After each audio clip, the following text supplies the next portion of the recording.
They want to kill our daughter because they don't think her life is worthy of life.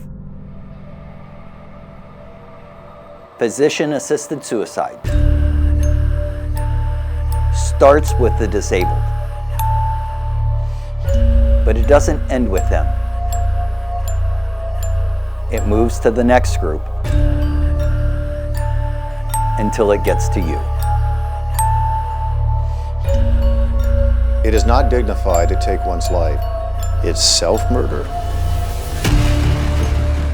I don't know a single soul who knows any other single soul who has committed suicide who thought that was the right way to go.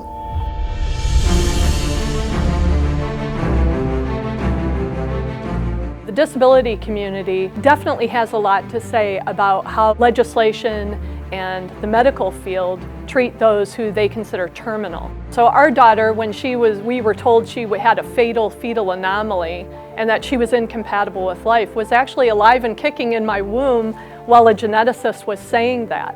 And now she's 16 years old, so I think we can drop all of their dire predictions of fatal fetal anomaly. It wasn't fatal and she's no longer fetal, and she has a life worth living.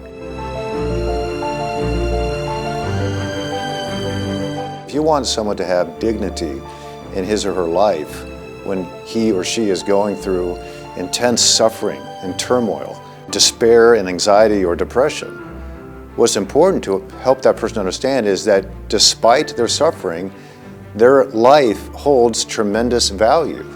That's the message of dignity.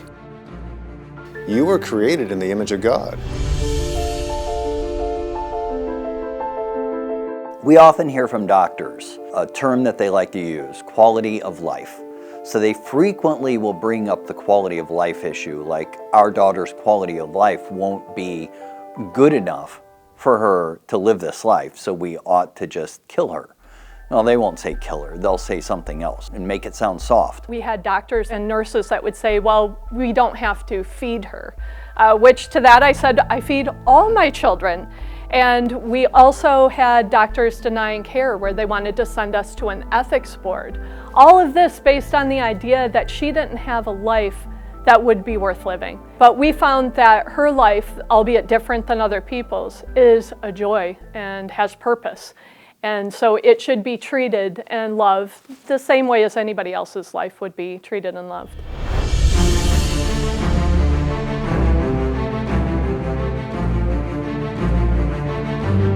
We try to avoid suffering at all costs. We're deluded to think that is the compassionate thing to do, that by ending suffering, that necessarily means we have to end a life. Life is filled with all types of suffering. I myself have gone through different bouts of grief and anguish.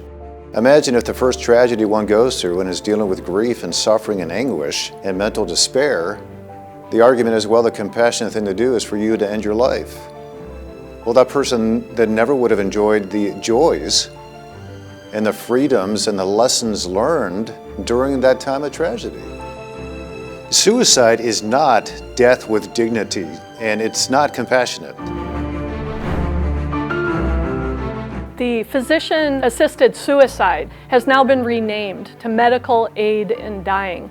And this is something that vulnerable communities, the disabled, have had to really come against because they already have difficulty in getting care. And then to make it legal, that the medical community can then take your life legally with these deadly drug cocktails. And they are given to people without any oversight, wherever they have been approved. They're asking a doctor to make some type of prediction on people's lives, how long they will live. They're 6 months terminal, they say you can give them this deadly drug cocktail.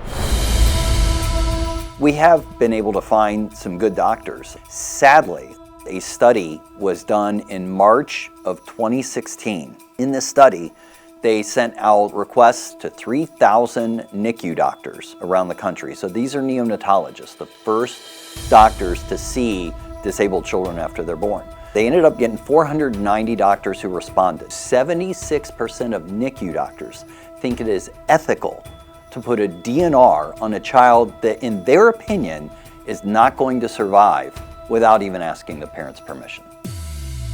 There's no appeal. There's no laws governing this. One of the things I say when we go into a new doctor's office is starvation is not a medical treatment. Overdosing my daughter is not a medical treatment, and death is not a cure. Not for my daughter and not for anyone coming to you. We do not need people to be the judge, the jury, and the executioner in the medical field. We need them to offer the very valuable help of care that they have spent so much time and money to acquire. It is absolutely antithetical to any faith teaching that somehow suicide is the compassionate way to go. It is not. We can show people a better way because there is a better way.